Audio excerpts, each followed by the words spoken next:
Ça va te paraître un peu bizarre, mais moi, au jour d'aujourd'hui, me mettre en prison, ça me fait plus rien.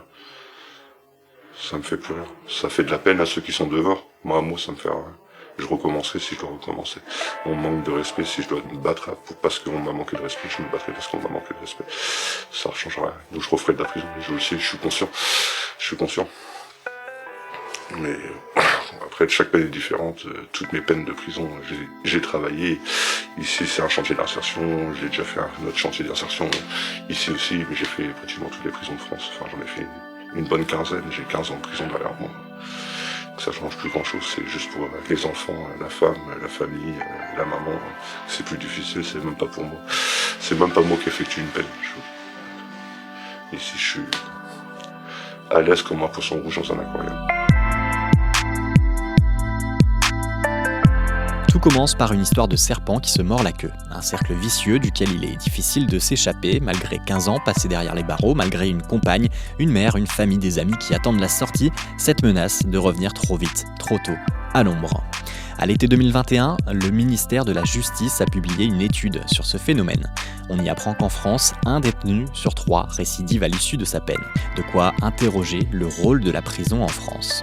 Le ministère est pourtant clair, protéger la société, sanctionner le condamné, veiller aux intérêts de la victime, voilà les missions principales de la prison. Mais elle doit aussi préparer l'insertion ou la réinsertion de la personne détenue. Et si l'expérimentation permettait de changer les choses? Prenons la route direction Brest. La maison d'arrêt est visible depuis la RN12, juste avant l'arrivée dans la cité du Ponant. Grise, austère comme le ciel, elle ressemble à l'image qu'on peut se faire d'une prison. C'est ici que nous avons rendez-vous ce matin.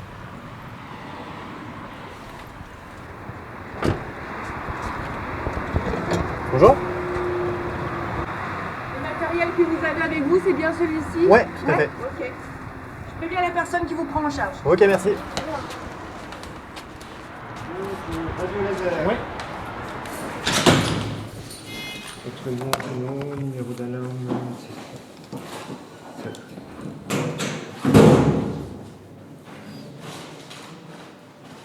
Là, on a un crayon, hein, c'est bon.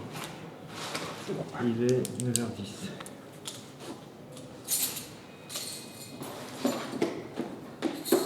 Des portes qui claquent, des clés qui tournent, des serrures qui s'ouvrent, des murs qui défilent et font perdre l'orientation, l'horizon. L'univers carcéral est un monde à part et très vite, la sensation d'être en dehors du monde nous prend. C'est pourtant dans un lieu très commun que nous nous rendons. Un atelier comme un autre avec des hommes en blouse et du travail. On croirait une entreprise classique à quelques détails près. C'est votre alarme? Ouais. C'est confortable aussi, ils ne sont que 8. Donc on peut prendre le temps aussi d'observer, de les connaître, de voir un peu. Ça, c'est quelqu'un qui veut certainement rentrer aux ateliers, c'est la sonnette. Il y a pas mal de bruit qui réveille. Bah on n'est jamais trop dans le confort. Hein. Ouais, c'est pas le cadre. Je m'appelle Caroline et je suis encadrante technique sur le chantier d'insertion de Prélude à la maison d'arrêt. Donc c'est voilà, vraiment l'aspect technique. On fait en ce moment de la couverture de livres. Donc c'est une couverture plastique. C'est fait de façon professionnelle. Ils sont formés, etc. Nos opérateurs sont formés et c'est le même type de qualité qu'on va retrouver en bibliothèque, en médiathèque. Donc ça c'est l'activité qu'on a en ce moment. Ici c'est un chantier d'insertion à la maison d'arrêt de Brest. Cheveux longs, souriant, la vingtaine, la vie devant soi et pourtant un avenir en pointillé. Nous appellerons ce jeune homme Mathieu. C'est simple, hein, quand on arrive la journée ici à 8h, à 7h30, on doit prendre notre blouse, on regarde notre poste de travail s'il est propre, si tout est bien en place. Après on prend des bacs il y a une zone expédiée des bacs, justement on doit prendre les bacs qu'on doit les faire. Après on doit les mettre à la zone expédition. Du coup, après, ils les prennent et les personnes qui nous ont donné les livres pour qu'on les fasse, les récupèrent. Et pour l'instant, le travail, y a pas de souci particulier. Hein. Les clients, ils ont l'air contents. Comme Mathieu, ils sont 8 à se lever 4 jours par semaine pour rejoindre l'atelier, remplir leur mission avec chacun leur propre raison et leur propre motivation. Quand on travaille pas, on reste dans notre cellule, on regarde la télé, on fait un peu de sport. Rien de très concret, quoi. Ça se passe bien. Du coup, la journée, on la sent moins passer en détention, en travaillant. Damien n'a pas encore 40 ans. Grand, élancé, sportif, on sent en lui une grosse énergie et pour cause. Il a déjà passé plus du quart de sa vie derrière les murs, alors forcément, ses motivations sont différentes. Moi, je vois l'aménagement de peine au bout. Donc, vu que ça pousse un peu à l'aménagement de peine et puis bah voilà, moi je suis assez pressé de sortir, on va dire. J'ai pas de temps à perdre ici, j'ai d'autres choses de prévues dehors. Voilà. Enfin, c'est pas un travail que j'effectuerai dehors, mais ça me pousse vers l'extérieur. Parce que quand on peut travailler ici, c'est de l'argent qu'on n'apporte pas de l'extérieur non plus. Voilà, l'argent d'ici reste ici et l'argent de dehors reste dehors. Enfin voilà, dans mon optique à moi. Quoi. Donc, comme ça, j'ai pas besoin de demander à ma famille de m'aider non plus. C'est aussi voilà, financier, on peut payer les parties civiles s'il y en a, les amendes s'il y a. C'est important pour notre dossier d'aménagement, justement, si les parties civiles sont pas payées, ou même pour les remises de peine, si c'est pas payé, on les a pas. Donc voilà. Ici, d'autres m'ont déjà dit que c'était une chance pour eux, juste parce que comme voilà, c'est un temps où ils ne sont pas dans leur cellule, c'est un temps aussi qui est relativement calme, où on fait autre chose, même si voilà, là c'est effectivement assez particulier de couvrir des livres, mais je pense que c'est aussi une façon pour eux d'être dans une petite bulle, enfin et puis ça reste un mini espace de liberté, on va dire, où ils peuvent prendre des initiatives, où voilà, on peut discuter. Enfin, c'est un peu du monde extérieur aussi qui vient jusqu'ici, quoi. L'atelier chantier d'insertion de Prélude, ACI pour les intimes, est une nouveauté à la maison d'arrêt de Brest. Lancée à l'automne 2021, c'est une expérience inédite aussi pour Caroline, l'encadrante technique du chantier. Elle découvre l'univers carcéral. Moi, j'étais formatrice avant. Voilà, en centre de formation d'apprentis, j'étais enseignante. Donc là, c'est une découverte du milieu, alors qui est super intéressant, hein, puisque c'est un milieu qui est pas accessible à tout le monde. Donc la communication, par exemple, je ne peux pas aller dans le bureau d'à côté voir ce que ma collègue fait ou ferait à ma place. Là, quand on est encadrante technique, on est seul. Donc ça, une forme d'isolement. Finalement, je me rends compte qu'il y a beaucoup d'infos qu'on a dans la vie par observation simplement, quoi. Quand on est dans une structure avec différents bureaux, on voit les gens passer, on les voit travailler, et on comprend plein de choses. Ici, non. On est cloisonné et du coup, ce qui se passe autour, dans les autres bureaux, dans le fonctionnement général, on le voit pas forcément. Et même en discutant, et puis je sais pas où sont les tabous non plus. Est-ce que j'ai le droit de parler de tout avec eux? Je sais pas. Est-ce que la maison d'arrêt peut pas me reprocher ça? J'en sais rien. Ça aussi, c'est une question que je me pose dans le cadre du chantier. Où est la place de la conversation? Est-ce que j'ai le droit d'aborder tous les sujets? Je marche un peu sur des œufs pour l'instant, très honnêtement, parce que je ne connais pas le milieu carcéral. Je ne sais pas forcément. On signe un document avant de travailler ici, donc voilà, où on s'engage, il y a pas mal de choses. Voilà, on n'a rien le droit de donner, pas le droit de transmettre des informations avec l'extérieur, plein de choses comme ça.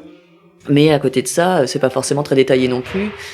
Et donc voilà, je me demande, est-ce que j'ai le droit de parler de tout? Est-ce que c'est judicieux? Puis après, je le ferai que en tant que personne, avec mon bon sens personnel, quoi. C'est pas non plus cadré dans une profession, ça n'est pas la mienne. Donc comment gérer tout ça? Je sais pas. Je me pose la question. Et j'ai du mal, pour l'instant, à être naturelle, en fait.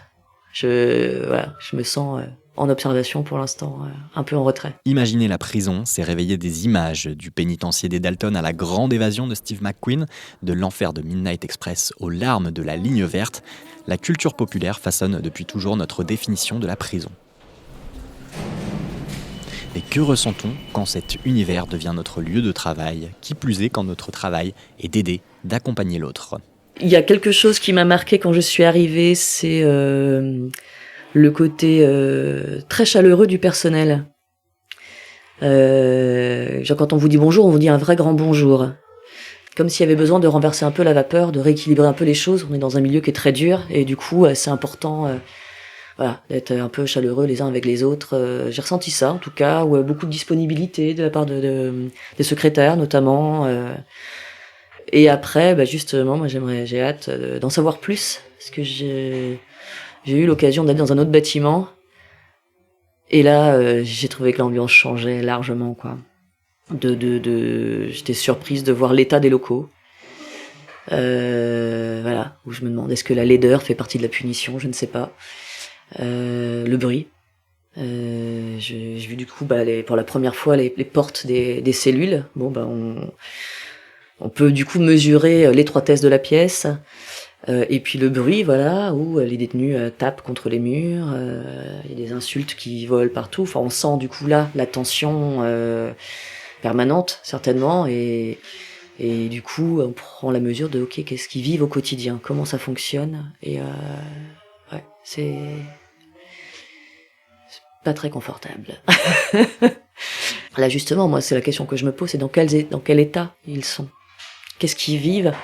Dans quel état ils sont et du coup où est-ce qu'on peut mettre le curseur, où est-ce qu'il est raisonnable de le mettre ou pas. Enfin, moi je suis pas détenue, donc j'en sais rien, je sais pas, je connais pas la frustration d'être enfermé, je connais pas tout ça et je pense que sur un cerveau et un corps humain, ça a un impact absolument hallucinant, quoi. Donc on n'est pas dans la même réalité du tout. Malgré cette double réalité, la mission de Caroline est aussi de valoriser le travail des opérateurs, les aider à reprendre confiance en eux pour préparer au mieux la sortie. Mais pour éviter la récidive, il faut aussi et surtout préparer la sortie. Depuis 1999, c'est le rôle du SPIP, le service pénitentiaire d'insertion et de probation. Il en existe un par département. Le ou les rôles parce qu'il y a plein de rôles et les rôles ils sont... alors on peut répondre de façon très classique, le conseiller d'insertion et de probation a pour objet de suivre des personnes en milieu ouvert comme en milieu fermé et de travailler avec eux pour limiter les risques de récidive, c'est-à-dire de travailler sur le passage à l'acte, mais aussi d'orienter et d'accompagner des personnes sur des parcours tout au long de la prise en charge. Moi je suis Ronan Guéguéniat, je suis conseiller pénitentiaire d'insertion et de probation au SPIP du Finistère et je suis en poste en milieu ouvert, c'est-à-dire je m'occupe des personnes qui ont fait l'objet pour l'essentiel d'une condamnation, mais dont la peine s'exécute à l'extérieur des murs. Le SPIP c'est un service départemental et on se doit d'avoir un regard sur la globalité de la situation. On va avoir des personnes qui sont suivies en milieu ouvert, pour plusieurs raisons ils peuvent être amenés à venir en détention. Et puis, à la suite de leur période en détention ferme, ils peuvent être à nouveau suivis, soit dans le cadre d'une mesure probatoire ou d'autres mesures, soit dans le cadre d'aménagement de peine en milieu ouvert. Donc l'objectif, c'est effectivement, surtout la prise en charge par le SPIP, c'est de travailler sur ces facteurs en vue de limiter les risques de récidive. Juliette, responsable du SPIP à la maison d'arrêt de Brest, précise la mission de son service, une sorte de guichet unique pour répondre aux problématiques que peuvent rencontrer les détenus. Le SPIP intervient à la maison d'arrêt, là on cherche toutes les personnes, qu'elles soient condamnées ou pas.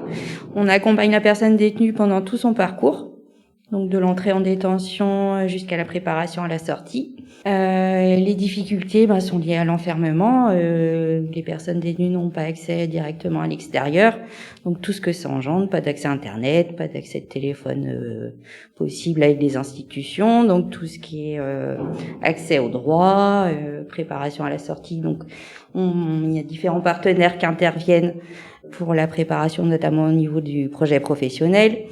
Le Pôle emploi, la mission locale, le CLPS, donc les centres de formation qui interviennent dedans. Nous, on intervient directement auprès des personnes détenues et on oriente vers les différents partenaires. On essaye d'individualiser le parcours au maximum en orientant vers le bon partenaire. La création de l'ACI avec l'association Prélude est venue compléter l'offre d'accompagnement proposée par les CPIP, car au sein de l'atelier chantier d'insertion, on travaille aussi pour construire son futur.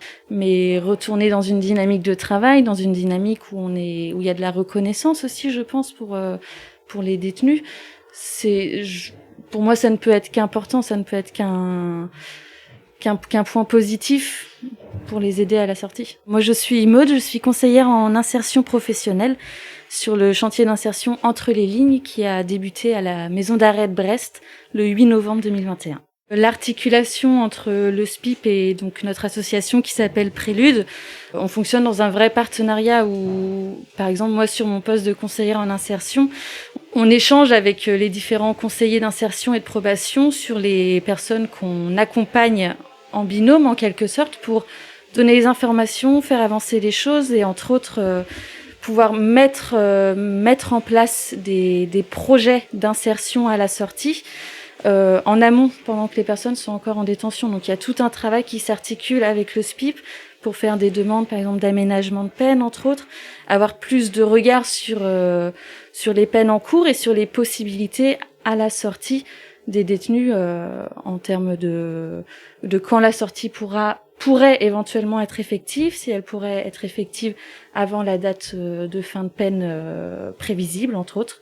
Voilà, il y a tout un travail déjà à ce niveau-là. Alors nous, au niveau du SPIP, pendant conseiller d'insertion de probation, on n'est pas spécialisé ni réellement compétent en matière professionnelle. C'est pas vraiment notre domaine. Elle est plus spécifiquement chargée de les accompagner pour tout ce qui est travail sur le projet professionnel, donc pour la sortie, pour la suite, donc faire le lien entre dedans et dehors. Après, c'est suivant chaque personne détenue, donc les profils sont différents, n'ont pas les mêmes besoins.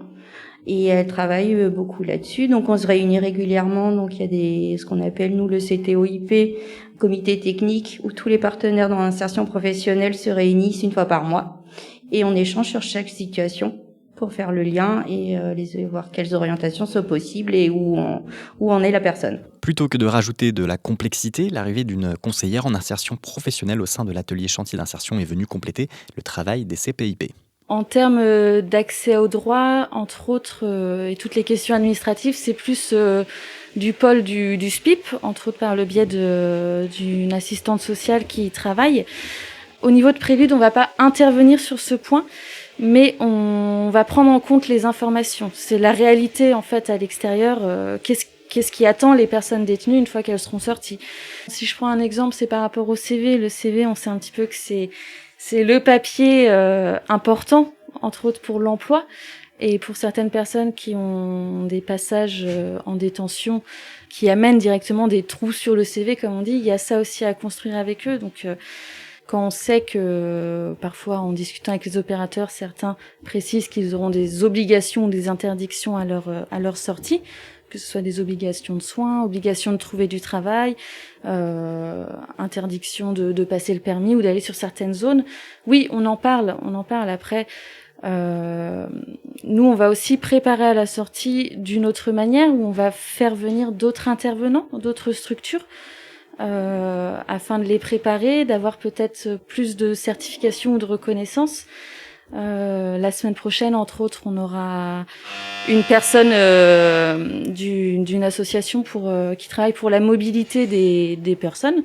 Donc que ce soit en termes de passer le permis, en termes de financement possible pour un achat de véhicule ou toujours le passage du permis, les microcrédits, également aussi le bus, parfois les réseaux de bus, comment ils fonctionnent, comment être dans les clous.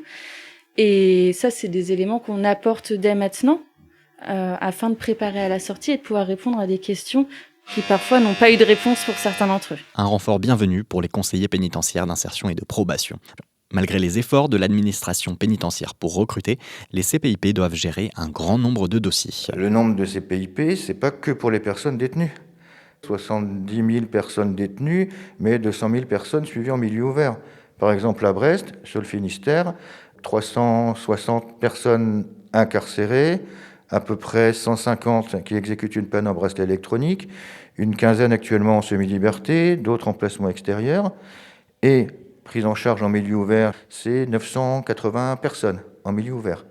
Donc la totalité des conseillers pénitentiaires d'insertion et de probation ont en charge non seulement les personnes qui exécutent une peine en milieu fermé, mais aussi les personnes qui sont suivies, pour la plupart en exécution d'une peine, en milieu ouvert. C'est très peu, ça dépend à quoi s'en réfère. Si on s'en réfère aux modèles étrangers qui nous sont présentés après en termes de prise en charge, effectivement c'est très peu. Alors j'ai pas forcément les chiffres en tête, mais ce qui nous est indiqué, c'est que dans certains pays où la prise en charge nous est présentée comme exemplaire, c'est un conseiller d'insertion pour 40 personnes. Moi actuellement, en milieu ouvert, j'ai 95 personnes en charge. Et autant de dossiers CAF, sécu, banque, logement, permis à gérer. Dans ces conditions, le millefeuille administratif à la française n'est plus une image, c'est une réalité. Comment apporter alors une réponse individuelle adaptée à la situation de chacun ? Le format du chantier d'insertion, avec 8 détenus, apporte déjà une première réponse, même s'il a fallu l'expliquer. Chacun a des besoins différents, un engagement aussi différent et un besoin de préparer sa sortie qui est... Voilà, comme j'expliquais, en fait, ça dépend vraiment de qu'est-ce qu'ils ont déjà à la sortie, de leur motivation, de leurs besoins. Donc avec certains opérateurs, c'est le terme qu'on emploie pour parler des personnes qui travaillent sur le chantier. Avec certains opérateurs, je vais passer plus de temps parce qu'ils vont avoir plus de besoins, parce qu'ils vont venir plus naturellement aussi demander de l'aide, en fait, en quelque sorte, cet accompagnement qu'on propose. D'autres personnes nécessiteront moins d'accompagnement, parfois pour la simple et bonne raison qu'ils ont d'autres conseillers qui les accompagnent sur d'autres dynamiques, que ce soit les conseillers Pôle emploi-justice, conseillers mission locale également pour les plus jeunes. Donc il y a déjà des travaux qui sont initiés en amont. Le rôle, on l'a expliqué et puis on l'a cadré en fait dès le début, c'est-à-dire que les conseillers d'insertion et de probation et moi en tant que CIP, on n'a pas du tout les mêmes fonctions, on n'a pas du tout les mêmes rôles et on n'a pas les mêmes connaissances non plus des parcours des personnes. Les opérateurs sont conscients des différences entre ces deux métiers d'accompagnement et nous-mêmes sommes conscients aussi de ces limites-là. Malgré ces limites, pour les détenus du chantier d'insertion, l'arrivée de Maud est une bouffée d'air supplémentaire. Elle est là déjà tous les jours, on peut la voir tous les jours, on peut lui parler tous les jours. Un peu plus comprendre nos besoins et en référer au SPIP, quoi. Moi j'ai du mal à voir mon SPIP, j'ai un problème, donc je sais pas, soit elle m'aime pas trop ou elle veut pas trop m'aider, mais voilà, donc je pousse un peu les choses pour que ça se fasse. Mais, là, ça fait 3 semaines que je demande à la voir parce que j'ai un problème de CAF. Ils nous mettent en détention et après on fait notre peine, on sort quoi. Il n'y a pas vraiment de choses concrètes, on sort un peu de nous-mêmes quoi. Il n'y a pas vraiment d'aide. Alors que eux, un chantier d'insertion, ils nous orientent vachement sur quelque chose, de concret quoi. Ils vont pas quand à notre sortie, ils nous préparent déjà des rendez-vous pour qu'on les rejoigne dehors, soit sur chantier d'insertion, soit sur CLPS, sur plusieurs formations quoi. Du coup, ils nous orientent vachement. Pour nourrir son accompagnement, la conseillère d'insertion professionnelle peut aussi s'appuyer sur le comportement des détenus au sein du chantier. Le dialogue avec Caroline, l'encadrante technique, est constant. Ma collègue est à la maison d'arrêt sur cet atelier tout le temps d'activité. Donc elle est là 6 heures par jour, pendant 4 jours par semaine. Ce qui n'est pas mon cas, j'interviens aussi en extérieur, donc je ne vois pas forcément tout. Et on est complémentaires aussi car... ma collègue encadrante technique travaille vraiment sur l'appropriation de la technique de l'activité et également sur les savoir-être en termes de travail. Et moi, de mon côté, je suis plus sur la projection. Donc, il y a un travail en binôme important. Il y a un besoin qu'on sache chacune ce qu'on travaille avec chacun. C'est la complémentarité. Des rôles clairement définis, Caroline, l'encadrante technique, veille au bon fonctionnement de l'atelier avec les détenus, ou plutôt les opérateurs, dans le cadre de ce chantier. Maud, elle, les accompagne sur le champ de l'insertion professionnelle. Elle fait aussi le lien entre ce qui se passe au sein de l'atelier, chantier d'insertion, et le SPIP, où les conseillers essayent d'avoir une vue globale sur ce qui s'y passe. Il y a un avant-prison, il y a un pendant-prison, il y a un après-prison. Le travail en détention, c'est quelque chose qui est compliqué. C'est-à-dire que pour accéder au travail en maison d'arrêt ou en établissement, il faut avoir déjà des compétences pour, on va dire, bénéficier d'un accord pour le classement sur différents types de postes qui sont ouverts à l'intérieur de la maison d'arrêt. Tout ça, c'est examiné à la suite de demandes qui sont formulées par les personnes en détention. C'est examiné en commission pluridisciplinaire unique, CPU, qui va valider ou pas la demande de classement de la personne. Le classement au travail, en détention, il faut déjà répondre à un certain nombre de critères. Or, on a des personnes qui arrivent en maison d'arrêt qui sont éloignées de l'emploi, parfois très éloignées de l'emploi. Et c'est l'objet de la mise en place du fameux chantier d'insertion.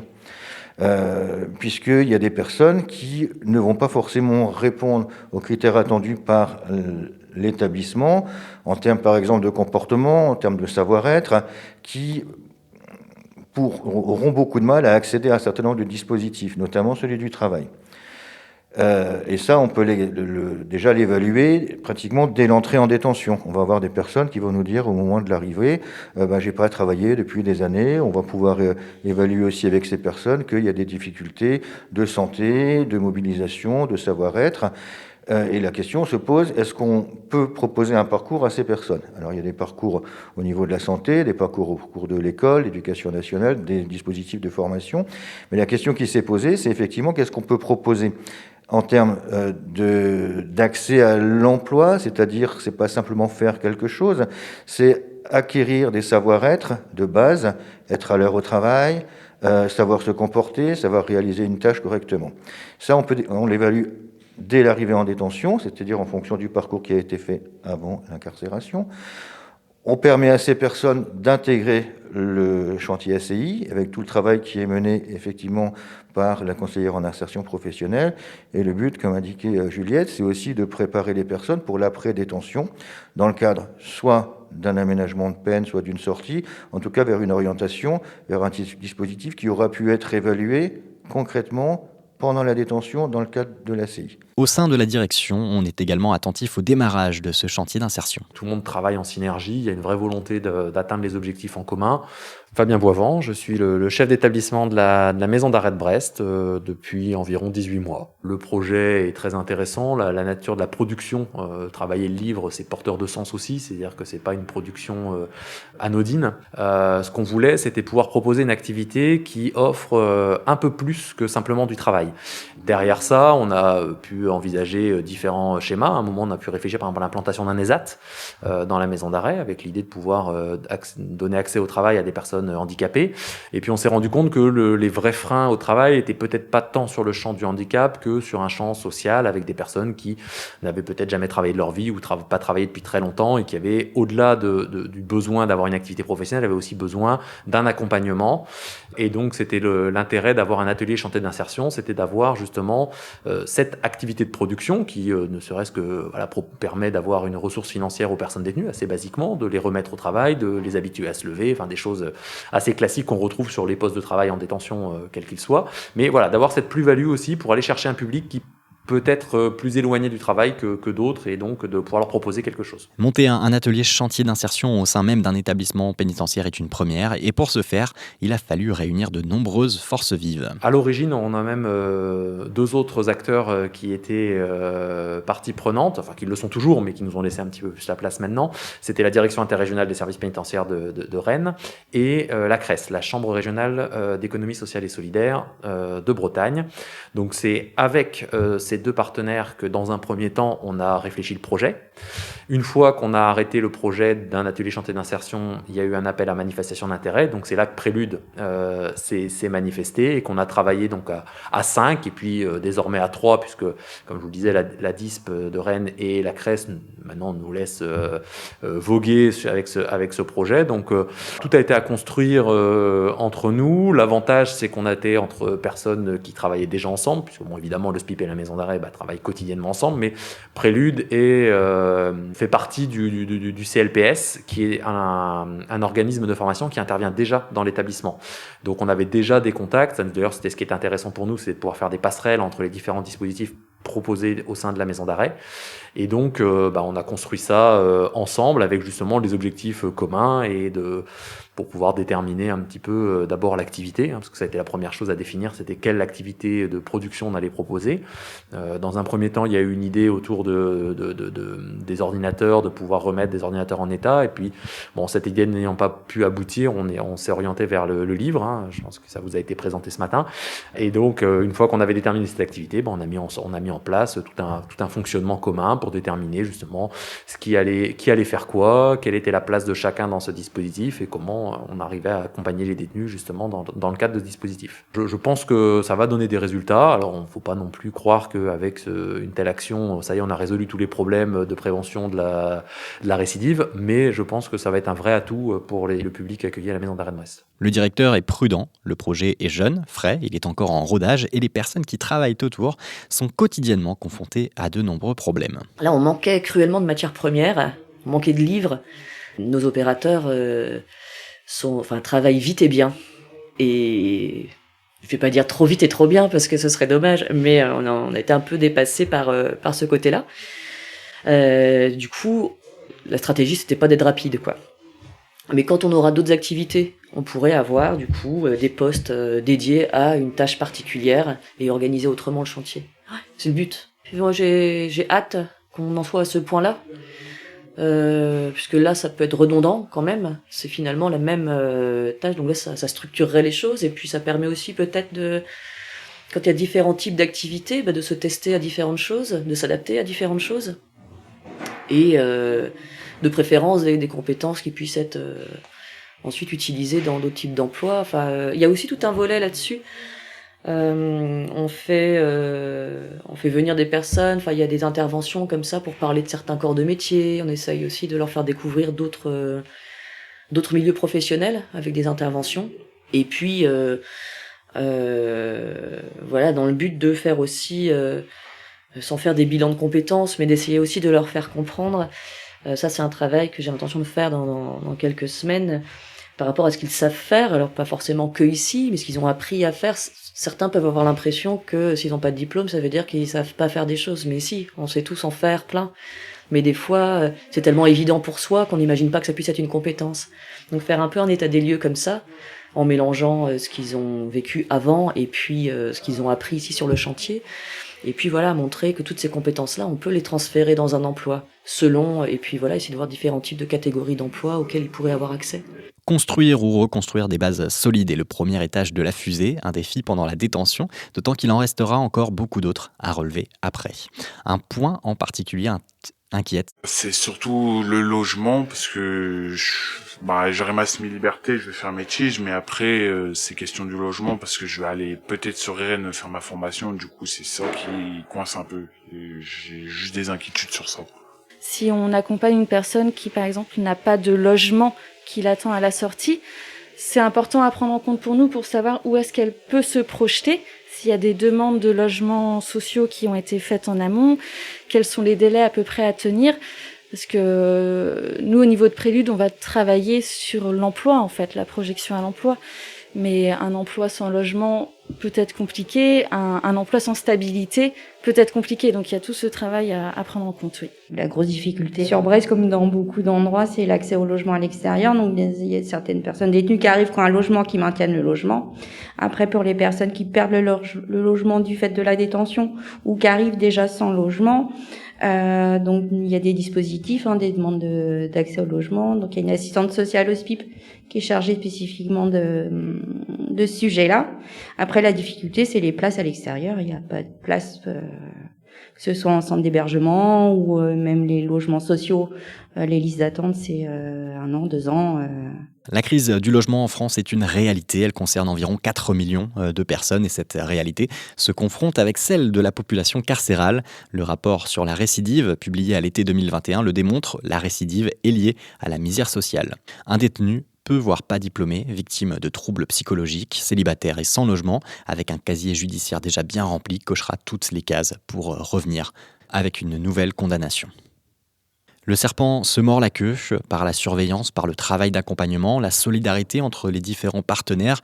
L'individu trouve parfois en détention un cadre nécessaire pour s'en sortir.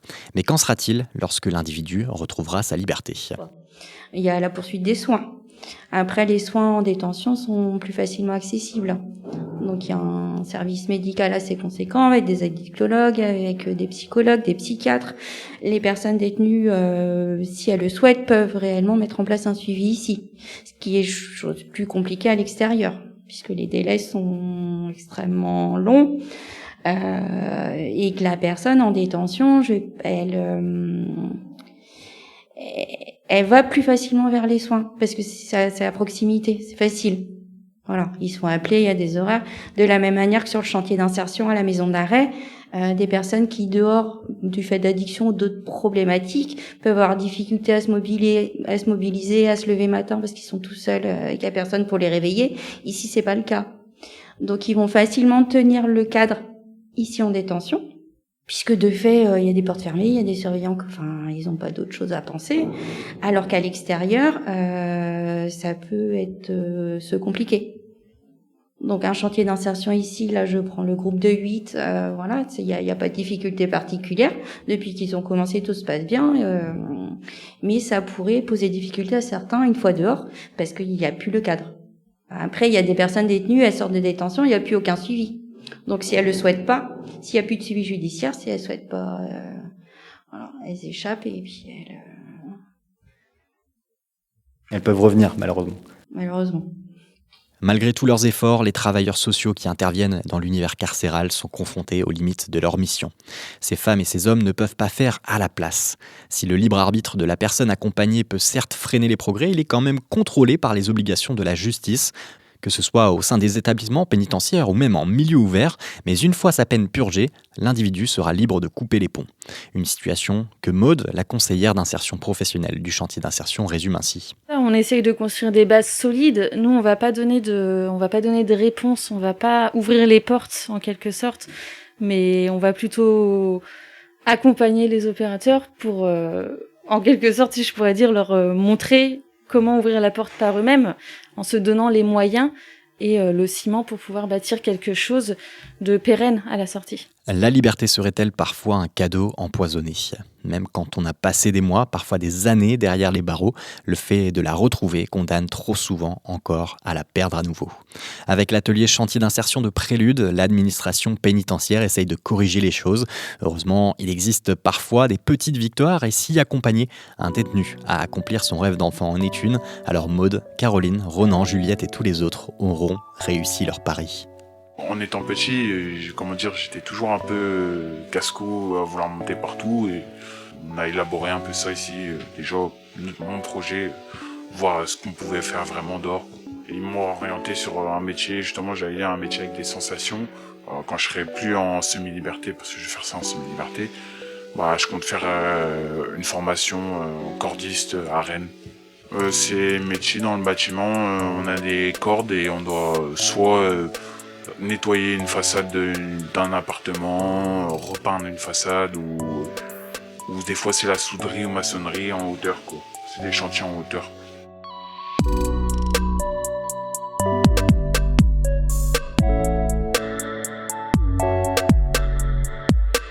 Ce podcast a été réalisé dans le cadre de la 2e saison des expérimentations et innovations solidaires, un événement porté par le campus des Solidarités.